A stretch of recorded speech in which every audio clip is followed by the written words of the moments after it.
नमस्कार, स्वागत है आपका। एफएम न्यूज देख रहे हैं आप और मैं हूं आपके साथ लता।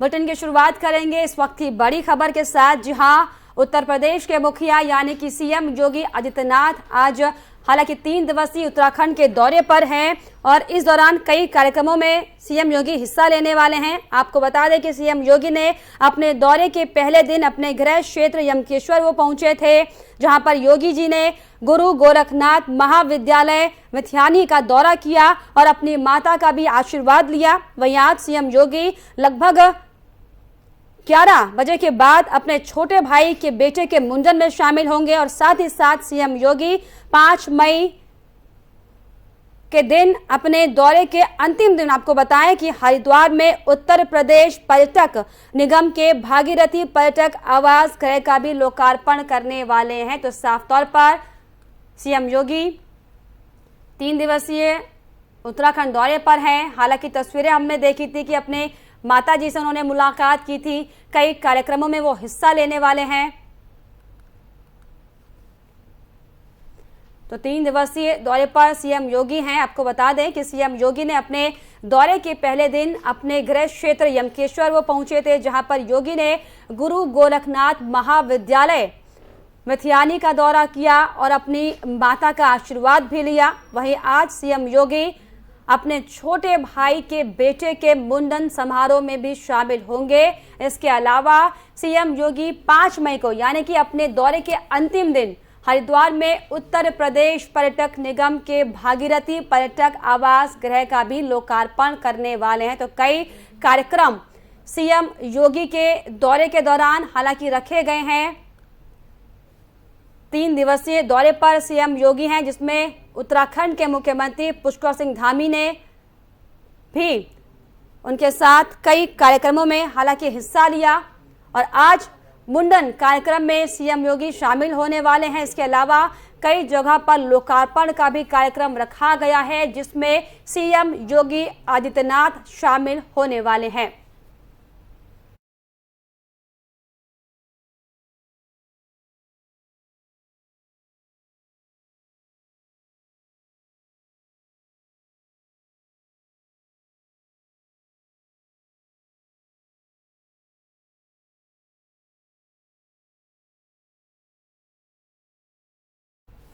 वहीं शत्रु संपत्ति मामले में आजम खान की जमानत याचिका पर आज सुप्रीम कोर्ट में सुनवाई होनी है और अब सवाल ये खड़ा होता है कि क्या आज आजम और जेल का रिश्ता जो है वो खत्म हो जाएगा। आपको बता दें, आजम खान की ईद तो इस बार हालांकि जेल में मनी ही है, लेकिन आज एक बार फिर उनके समर्थकों में उम्मीद ये जगी है कि आज आजम खान को जमानत मिल जाएगी। आपको बताएं कि शत्रु संपत्ति मामले में आजम खान की जमानत याचिका पर आज इलाहाबाद हाईकोर्ट में सुनवाई की जानी है।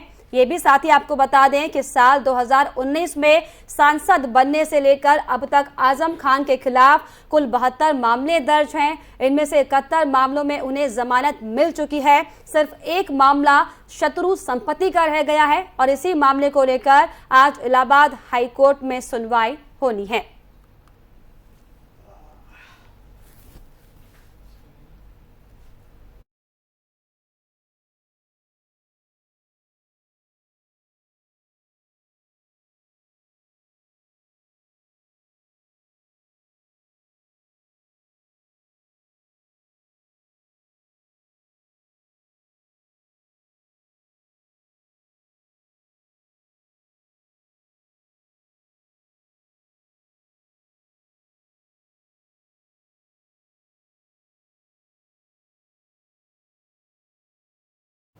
चलिए आगे बढ़ते हैं बड़ी खबर की ओर। जी हां, जो कि सीधे आगरा से आ रही, जहां पर अपने भड़काऊ बयान के चलते संत परमहंस को 5 मई तक हाउस अरेस्ट किया गया है।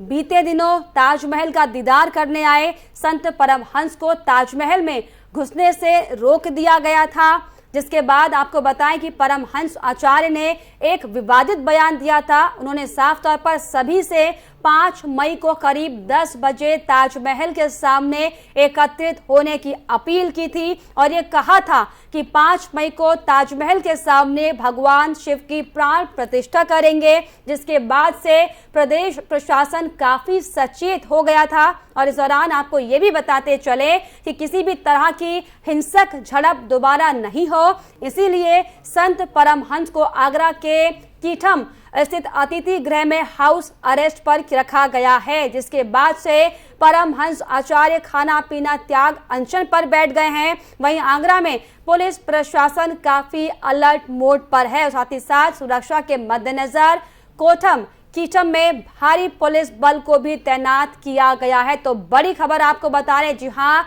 तस्वीरें कुछ दिन पहले हमने आपको दिखाई थी कि कैसे परमहंस को सिर्फ और सिर्फ इसीलिए ताजमहल की एंट्री से रोक दिया गया था क्योंकि उन्होंने भगवा चोला ओढ़ा हुआ था, उनके हाथ में एक शस्त्र था, जिसके चलते ताजमहल के अंदर उनको हालांकि एंट्री नहीं दी गई थी। लेकिन उसके बाद परमहंस का बयान सामने आया था, उन्होंने साफ तौर पर 5 मई को ताजमहल के बाहर एकत्र होकर शिव की पूजा करने का फैसला किया था, जिसके बाद माहौल न खराब हो जाए इसको लेकर हालांकि पुलिस बल आगरा के अलग अलग इलाकों में एकत्र किया गया है। किस तरीके से कोई भी गड़बड़ अब इस वाकये के बाद ना हो, इसको लेकर पुलिस प्रशासन की तैनाती आगरा ताजमहल के बाहर और अलग अलग इलाकों में की गई है।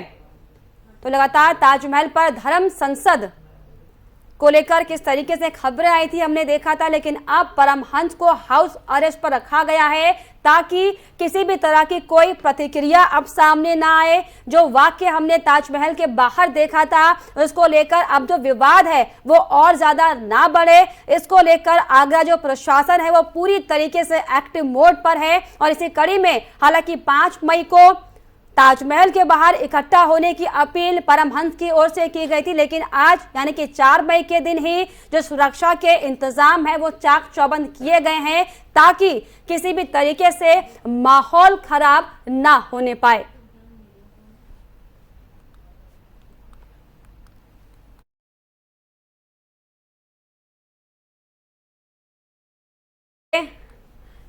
देश के अलग अलग कोनों से जिस तरीके की तस्वीरें सामने आ रही है, ये साफ तौर पर यह भी सवाल खड़े करता है कि आखिर 21वीं सदी में आखिर हम कहां हैं, जहां पर सिर्फ और सिर्फ रंगों को लेकर, सिर्फ और सिर्फ भाषा और बोली को लेकर इस तरीके के विवाद किए जा रहे हैं, जो कि वाकई बेहद ज्यादा दुखद इसे हम कह सकते हैं।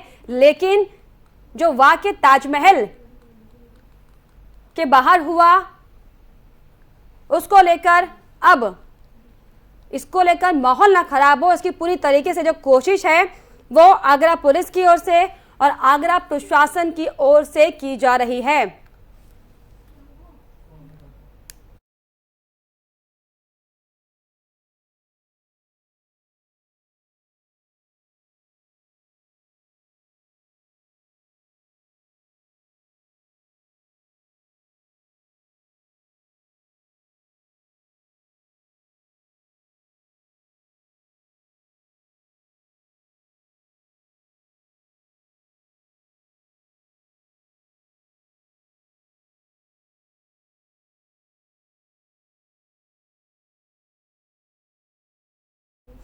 वहीं देश में चल रहा हिजाब विवाद भी अभी कई जिलों में लगातार जारी है। ऐसा एक मामला गाजियाबाद के मोदी नगर में भी देखने को मिला। जानकारी के मुताबिक मोदी नगर के गिदनी देवी डिग्री कॉलेज में एक बार फिर से हिजाब मामले ने तूल पकड़ लिया है। दरअसल आपको बता दें कि कॉलेज की कुछ छात्राएं अपनी समस्या लेकर कॉलेज प्रिंसिपल के पास पहुंची थी, लेकिन छात्राओं को हिजाब में देखकर प्रिंसिपल ने उनसे बात करने से इनकार कर दिया, जिसके बाद कॉलेज प्रशासन से नाराज छात्राओं ने कॉलेज के बाहर धरना प्रदर्शन शुरू कर दिया, जिससे सड़क पर जाम जैसी स्थितियां भी बन गई। हालांकि मौके पर मौजूद पुलिस छात्राओं को समझा बुझाकर वापस कॉलेज में ले जाया गया और पूछताछ करने पर प्रिंसिपल ने यह बताया है कि छात्राएं यूनिफॉर्म में नहीं आई थी और इसीलिए उन्हें बाहर निकलने को कहा गया था। वहीं छात्राओं ने यह आरोप लगाया है कि कुछ छात्राएं ही यूनिफॉर्म में नहीं थी, बाकी अन्य छात्राओं ने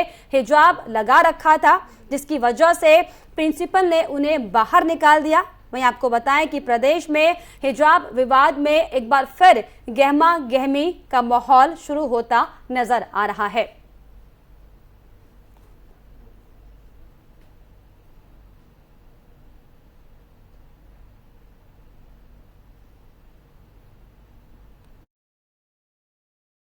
कुछ नहीं, आज टैबलेट वितरण हो रहा था जी। हमारे करीब 69 बच्चों को टैबलेट रखने थे। 55 बच्चे ले जा चुके हैं टैबलेट। उसी में छात्राएं जो है, उस समय भी छात्राएं बहुत सारी यूनिफॉर्म में नहीं आई थी, तो हमारे कह रहे थे यूनिफॉर्म में बच्चों को नॉक करेंगे, तो उसी पर बच्चों ने रहा उनका। बच्चों ने पता लगा कि बच्चों ने सड़क जाम भी की थी यहाँ पर। देखिए, वीडियो वायरल हो रहा है। बाहर जाकर वो क्या कर रहे हैं, उनका क्या वर्जन है, पर छात्राएं जो है वो यहाँ पर सिर्फ उनको इसे लेकर बाकायदा एक वीडियो जारी किया गया है, और ये तो मेरे से संज्ञान में नहीं है कि उन्होंने क्या। हमारे तो सिर्फ छात्राओं को यूनिफॉर्म में लाना उनका, हमारा मेन दायित्व था कि छात्र यूनिफॉर्म में।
चलिए आगे बढ़ेंगे। ग्रेटर नोएडा में 2 अलग अलग सड़क हादसों में 3 लोगों की दर्दनाक मौत हो गई है, जबकि 4 लोगों के घायल होने की खबर है।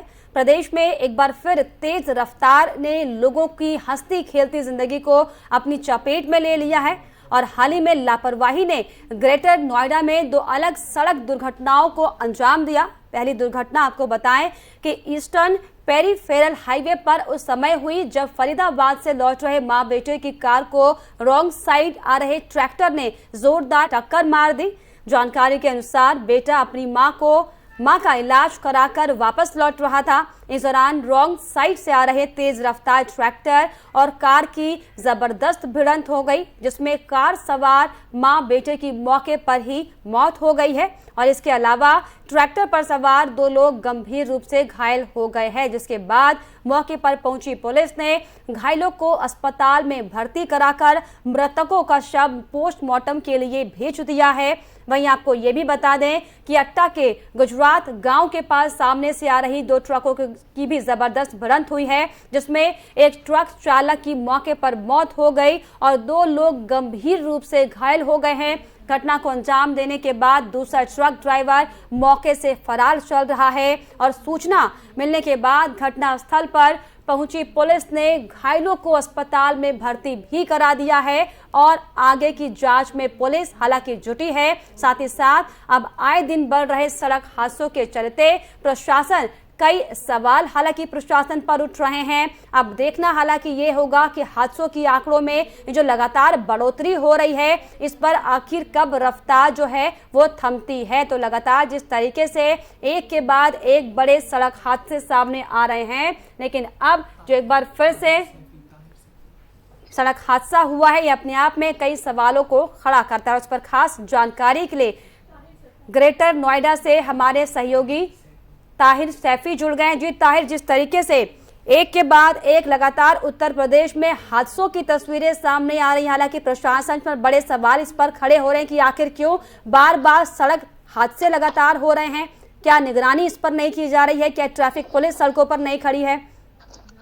देखिए लता, बिल्कुल आपको बता दूं, ग्रेटर नोएडा धनखोर कोतवाली क्षेत्र का मामला है, जहां ईस्टर्न पेरिफेरल एक्सप्रेसवे पर उस समय दो अलग अलग बड़े हादसे हो गए जब अपनी मां को दवा मेरठ से दिलाकर एक युवक जो है वापस फरीदाबाद ईस्टर्न पेरिफेरल एक्सप्रेसवे से होता हुआ जा रहा था। जैसे ही तेज रफ्तार कार जो है अट्टा गुजरान गांव के पास पहुंचती है, तभी जो है अचानक से सामने से रॉन्ग साइड आ रहे ट्रैक्टर से जो है कार की भिड़ंत हो जाती है। टक्कर इतनी जबरदस्त थी कि कार के पूरी तरीके से परखच्चे उड़ जाते हैं और कार में सवार 4 लोगों में से 2 लोगों की मौत हो जाती है। बताया जा रहा है कि रिंकू अपनी मां दयावती को दवा दिलाकर मेरठ से जो है वापस फरीदाबाद लौट रहा था, जिस समय हादसा हुआ। सूचना मिलते ही पुलिस के आला अधिकारी मौके पर पहुंच जाते हैं और घायलों को नजदीक के अस्पताल में उपचार के लिए भर्ती कराया जाता है। साथ ही जो मृतक हैं उनके सबको कब्जे में लेकर पोस्टमार्टम के लिए भेज दिया जाता है। इसके साथ ही वाहनों को हिरासत में लेकर आगे की जांच शुरू कर दी गई है।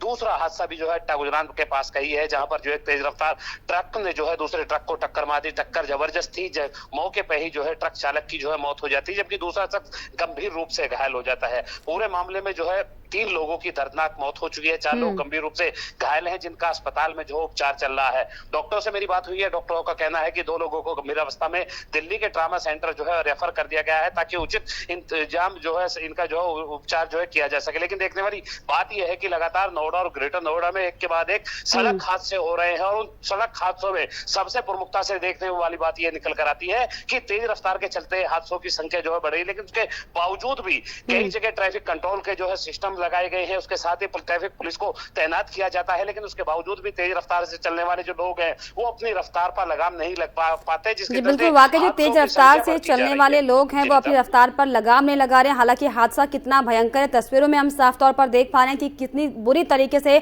गाड़ियों के परखच्चे तक उड़ चुके हैं। इस पर पुलिस का क्या कुछ कहना है, आखिर क्यों इस तरह के बार बार हादसे हो रहे हैं, या इसको रोका जाए, इस पर किस तरीके से कंट्रोल किया जाए, इस पर पुलिस की किस तरीके से प्रतिक्रिया?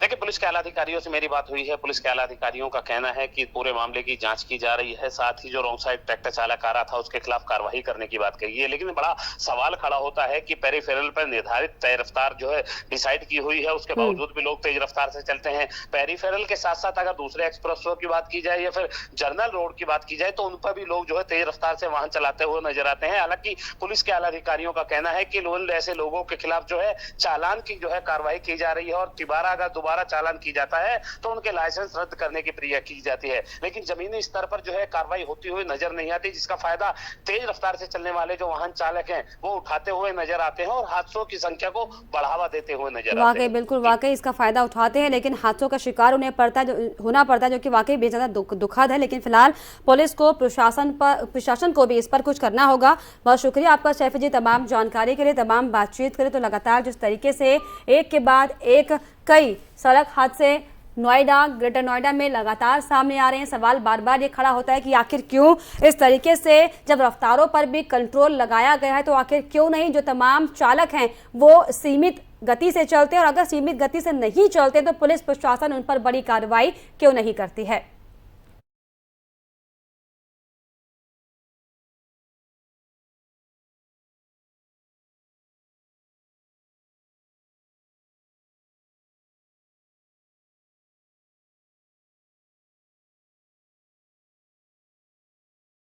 वहीं प्रयागराज में बढ़ रहे लूटपाट और हत्या के मामलों की रोकथाम के लिए स्थानीय पुलिस एक्टिव मोड पर नजर आ रही है। इसी कड़ी में 22 अप्रैल को थरवई के खेवराजपुर में हुई 5 लोगों की हत्या के मामले में पुलिस को बड़ी कामयाबी हाथ लगी है। हत्या और डकैती को अंजाम देने वाले 7 आरोपियों को पुलिस ने गिरफ्तार कर लिया है। दरअसल बीते दिन गश्त लगा रही पुलिस ने जब संदिग्ध लोगों को देखा तो रुकने के लिए इशारा किया और इस दौरान बदमाशों ने पुलिस पर फायरिंग शुरू कर दी।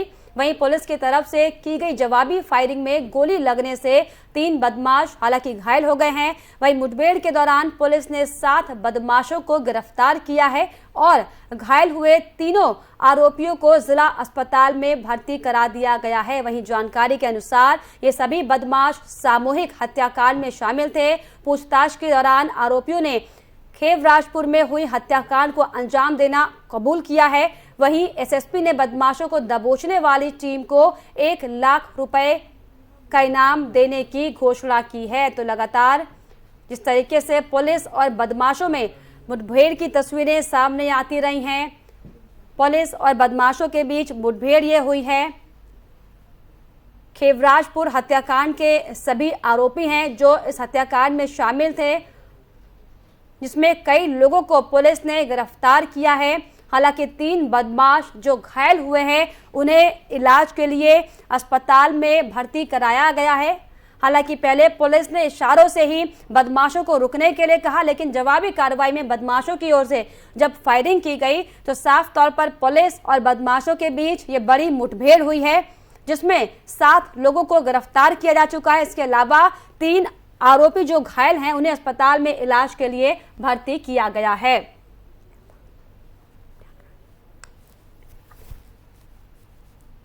चलो, इस पर खास जानकारी के लिए प्रयागराज से हमारे संवाददाता इरफान खान जुड़ गए। जो इरफान, पुलिस और बदमाशों में मुठभेड़ हुई है जिसमें 7 आरोपियों को गिरफ्तार किया गया है, क्या कुछ अपडेट इसको लेकर?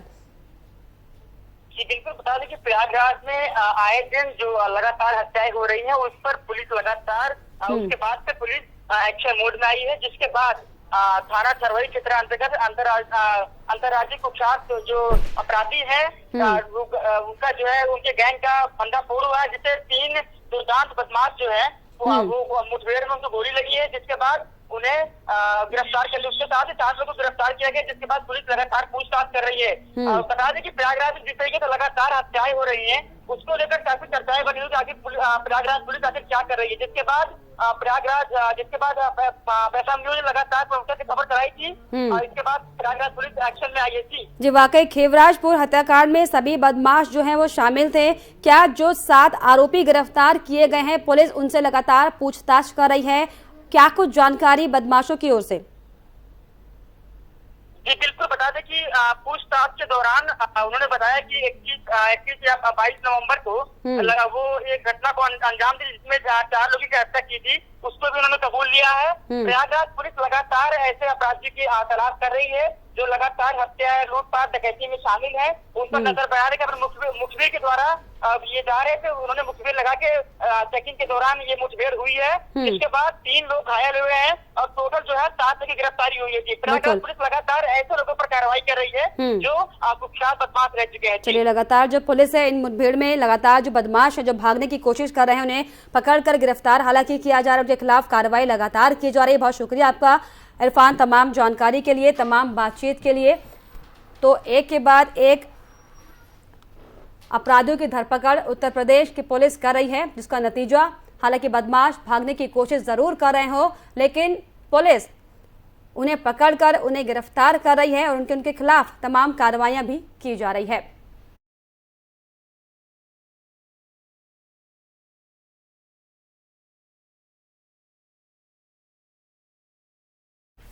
वहीं बीती 17 अप्रैल को अमरोहा के आदमपुर में हुई बदायूं के कंटेनर चालक नेमपाल की हत्या का अमरोहा पुलिस ने आज खुलासा साफ तौर पर कर दिया है। पुलिस ने मामले में मास्टरमाइंड सहित 5 आरोपी को गिरफ्तार किया है और पूरे मामले की जानकारी खुद एसपी ने दी है। इसके साथ ही पुलिस ने इनके पास से चोरी किए गए 35 लाख रुपए के सामान को भी बरामद किया है। इसके अलावा फिलहाल पुलिस ने आरोपियों के खिलाफ संबंधित धाराओं में मुकदमा दर्ज कर दिया है और इनको तमाम आरोपियों को जेल भेज दिया गया है।